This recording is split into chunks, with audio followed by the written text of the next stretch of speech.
ಎಲ್ಲರಿಗೂ ನಮಸ್ಕಾರ. ಇವತ್ತಿನ ವಿಡಿಯೋದಲ್ಲಿ ಮಂತ್ರಾಲಯದ ಆವರಣದಲ್ಲಿ ಇರುವಂತಹ ಒಂದು ಕೆಲವಷ್ಟು ದೇವ್ರುಗಳನ್ನ ಕೆತ್ತನೆ ಮಾಡಿದ್ದಾರೆ. ಅಂದರೆ ತುಂಬ ಚೆನ್ನಾಗಿದೆ.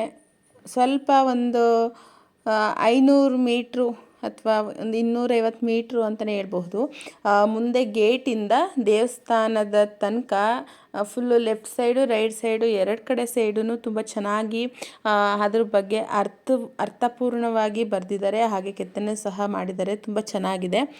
ಈ ವಿಡಿಯೋದಲ್ಲಿ ತೋರಿಸ್ತಾ ಹೋಗ್ತೀವಿ. ಅಂದರೆ ಸೌಂಡು ಕೇಳಿಸಿದೆಯೋ ಕೇಳಿಸಿಲ್ವೋ ಗೊತ್ತಿಲ್ಲ, ಎಕ್ಸ್ಪ್ಲೇನ್ ಮಾಡಿದ್ದಾರೆ ನಮ್ಮ ಮನೆಯವರು. ಈ ವಿಡಿಯೋದಲ್ಲಿ ಅದನ್ನು ತೋರಿಸ್ತೀವಿ. ಒಂದ್ಸರಿ ನೀವು ಹೋಗಿದ್ದು ಬನ್ನಿ. ಆ ಒಂದು ಗೇಟನ್ನು ಒಳಗಡೆ ಅಂದರೆ ಹೆಜ್ಜೆ ಇಟ್ಟಿದ ತಕ್ಷಣ ಒಂಥರ ಪ್ರಶಾಂತತೆಯ ಗಾಳಿ ಬೀಸ್ತಾ ಇರುತ್ತೆ. ನೋಡೋದಕ್ಕೆ ವಾತಾವರಣ ತುಂಬ ಚೆನ್ನಾಗಿರುತ್ತೆ. ಹಾಗೆ ದೊಡ್ಡ ದೊಡ್ಡ ರಂಗೋಲಿಗಳು ಒಂಥರ ಏನೋ ಒಂದು ನಮ್ಮನ್ನು ಸ್ವಾಗತ ಮಾಡ್ತಾ ಇದ್ದಾರೆ.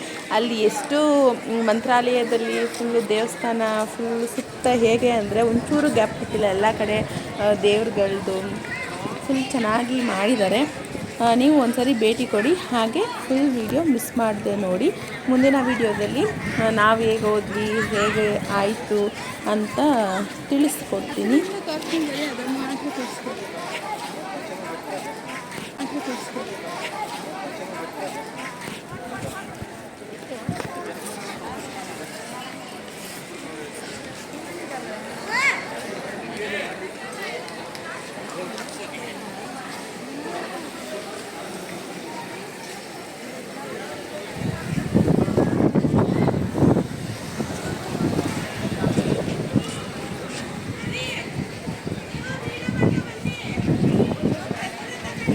ಹಾಂ, ಇಲ್ಲಿ ಬರ್ತೀನಿ.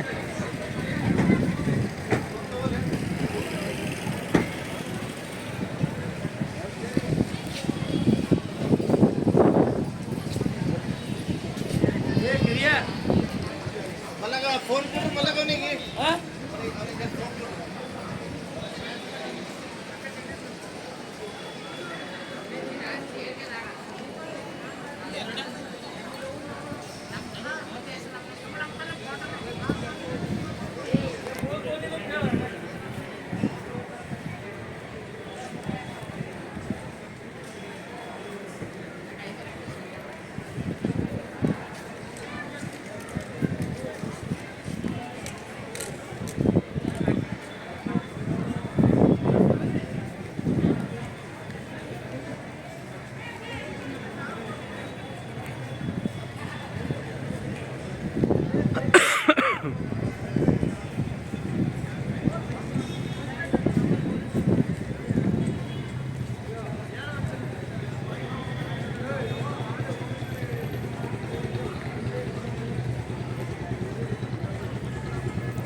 ದೈತ್ಯರು ವೇದಗಳನ್ನು ಅಪಹರಿಸಿದರು. ಭಗವಂತ ಮತ್ಸ್ಯರೂಪದಿಂದ ಅವತರಿಸಿ ಶಂಖ ದೈತ್ಯನನ್ನು ಸಂಹರಿಸಿ ವೇದಗಳನ್ನು ಉದ್ಧರಿಸಿ ಚತುರ್ಮುಖ ಬ್ರಹ್ಮನಿಗೆ ಕೊಟ್ಟು ಅನುಗ್ರಹಿಸಿದನು.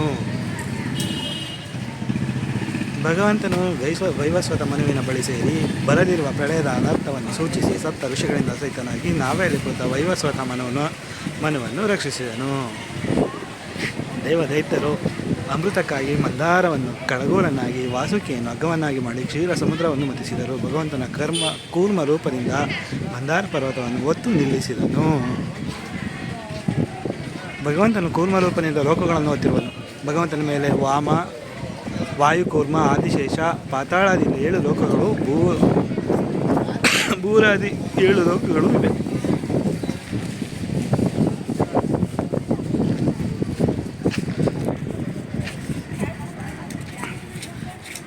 ಆದಿಹಿರಣ್ಯಾಕ್ಷನು ಭೂಮಿಯನ್ನು ಪಾತಾಳದಲ್ಲಿ ಅಡಗಿಸಿದನು. ಶ್ವೇತ ವರಾಹ ರೂಪದಿಂದ ಪ್ರಾದುರ್ಭವಿಸಿದ ಭಗವಂತನು ದೈತ್ಯನನ್ನು ಸಂಹರಿಸಿ ಭೂಮಿಗೆ ಕ್ಷೇಮವನ್ನು ಕರುಣಿಸಿದನು. 2ನೇ ಹಿರಣ್ಯಾಕ್ಷನು ಪುನಃ ಭೂಮಿಗೆ ಕಷ್ಟವನ್ನು ಕೊಟ್ಟನು. ಭಗವಂತನು ಬಂದು ದೈತ್ಯನನ್ನು ಸಂಹರಿಸಿ ಭೂಮಿಯನ್ನು ತನ್ನ ಕೋರೆ ದಾಡೆಗಳಿಂದ ಎತ್ತಿ ಉದ್ಧರಿಸಿದನು.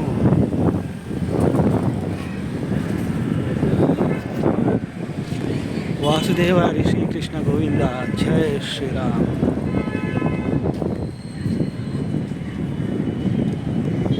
ದೈತ್ಯ ಹಿರಣ್ಯಕಶಿಪವನ್ನು ಸಂಹರಿಸಲು ಭಗವಂತನು ಸಭಾ ಮಧ್ಯದಲ್ಲಿ ಸ್ತಂಭದಿಂದ ಭಯಂಕರವಾಗಿ ಗರ್ಜಿಸುತ್ತಾ ನರಸಿಂಹ ರೂಪದಲ್ಲಿ ಪ್ರಾದುರ್ಭವಿಸಿದನು. ನರಸಿಂಹನು ಸಂಜೆಯ ಸಮಯದಲ್ಲಿ ಒಳಗೂ ಹೊರಗೂ ಅಲ್ಲದ ವಸ್ತುವಿನಲ್ಲಿ ಕುಳಿತು ಉಗುರುಗಳಿಂದ ಹಿರಣ್ಯಕಶಿಪನ ವಕ್ಷಸ್ಥಳವನ್ನು ತನ್ನ ಉಗುರಿನಿಂದ ಬಗೆದನು.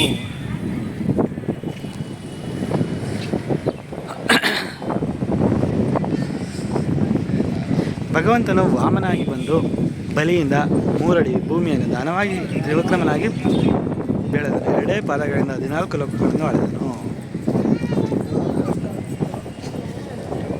ಎಲ್ಲವನ್ನೂ ತನ್ನದಾಗಿಸಿಕೊಳ್ಳಲು ಅಹಂಕಾರದ ಮೆರೆದ ಬಲಿಯನ್ನು ವಾಮನ ರೂಪಿ ಭಗವಂತನು ಪಾತಾಳಕ್ಕೆ ತುಳಿದನು.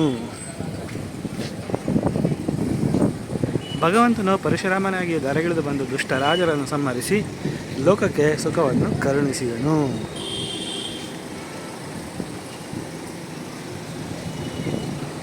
ಭಕ್ತರಾದ ಕೌಸಲ್ಯ ದಶರಥರ ತಪಸ್ಸಿಗೆ ಒಲಿದ ಶ್ರೀಹರಿ ಅವರಿಗೆ ಮಗನಾಗಿ ರಾಮನಾಗಿ ಜನಿಸಿದನು.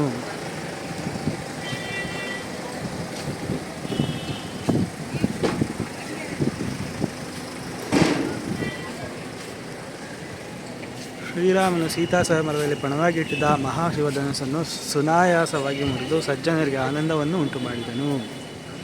ಜಯ ಶ್ರೀರಾಮ್.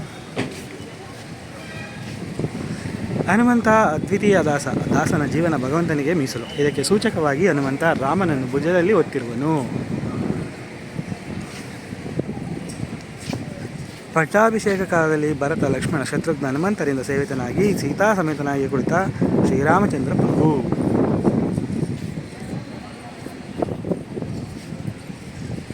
ಭಕ್ತರಾದ ವಾಸುದೇವ, ದೇವಕಿಯರಿಗೆ ಶ್ರೀಹರಿ ಸೆರೆಮನೆಯಲ್ಲೇ ದರ್ಶನ ಕೊಟ್ಟು ಮಗುವಾಗಿ ಅವರಿಗೆ ವಶವಾದ.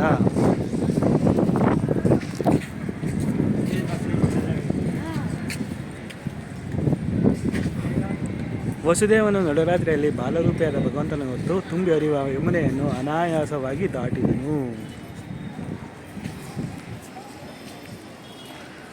ದುಷ್ಟ ಶಿಕ್ಷಣೆ ಶಿಷ್ಟ ಲಕ್ಷಣೆ ಅಂಗವಾಗಿ ಶ್ರೀಕೃಷ್ಣನು ಕಾಮದ ಸಾಕಾರ ಮೂರ್ತಿಯಾದ ಪೂತನೆಯನ್ನು ಸಂಹರಿಸಿದನು.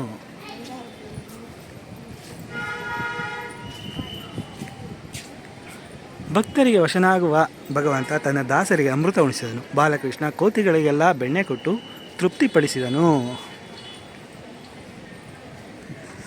ಭಗವಂತ ಶ್ರೀಕೃಷ್ಣನು ಗೋಪಿಕೆಯರ ಮನೆಯಲ್ಲಿ ಹೊಕ್ಕು ಅವರ ಬೆಣ್ಣೆಯನ್ನು ತಾನೂ ಸವಿದು ಮಿತ್ರರಿಗೂ ಹಂಚಿದನು. ಶ್ರೀಕೃಷ್ಣನು ಗೋಪಿಕೆಯರ ಸೀರೆಯನ್ನು ಅಪಹರಿಸಿ ದೇಹಾಭಿಮಾನವನ್ನು ಬಿಡಿರಿ ಎಂದು ಸೂಚಿಸುತ್ತಿರುವನು.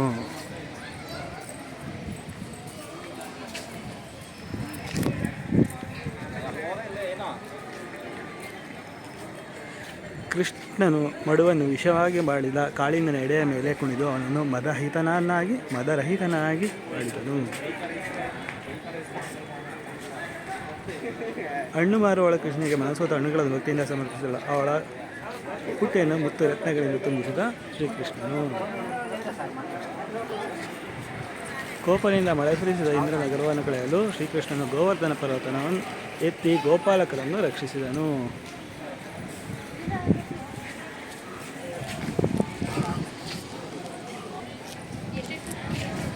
ಶ್ರೀಕೃಷ್ಣ ತನ್ನನ್ನು ಅನುಸರಿಸಿ ಬಂದ ಗೋಪಾಲಕರೊಟ್ಟಿಗೆ ಬೆರೆತು ಅವರಿಗೆ ಆನಂದವನ್ನು ಉಂಟು ಮಾಡಿದನು.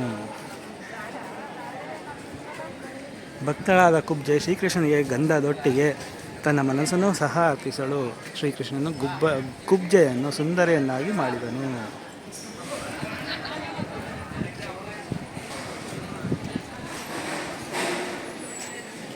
ಕಪಟದಿಂದ ಕೂಡಿದ ಕಂಸನ ಧನುರ್ಯಾಗಕ್ಕೆ ಬಂದು ಶ್ರೀಕೃಷ್ಣನು ದುಷ್ಟನಾದ ಕಂಸನ ಸಮರಿಸಿ ಸಜ್ಜನರಿಗೆ ಸಂತೋಷವನ್ನು ಉಂಟು ಮಾಡಿದನು. ಇಡೀ ದೇಶಕ್ಕೆ ರಾಜನಾಗಬೇಕೆಂಬ ದುರಾಸೆಯಿಂದ ಕೂಡಿದ ಜರಾಸಂಧನನ್ನು ಶ್ರೀಕೃಷ್ಣನು ಭೀಮಸೇನನಿಂದ ಸೀಳು ಹಾಕಿಸಿದನು. ಬಡವನಾದ ಸುಧಾಮ ಶ್ರೀಕೃಷ್ಣನಿಗೆ ಇಡೀ ಅವಲಕ್ಕಿ ಕೊಟ್ಟು ಕೃಷ್ಣ ನಮ್ಮನ್ನು ನಿನ್ನ ಭೋಗ್ಯ ವಸ್ತುಗಳನ್ನಾಗಿ ಅನುಗ್ರಹಿಸು ಎಂದು ಪ್ರಾರ್ಥಿಸಿದನು.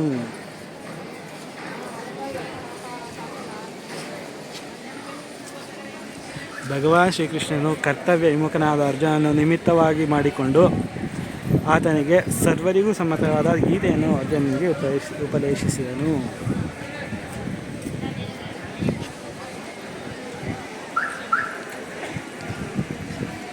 ಓಂ ಭಗವತೆ ವಾಸುದೇವಾಯ.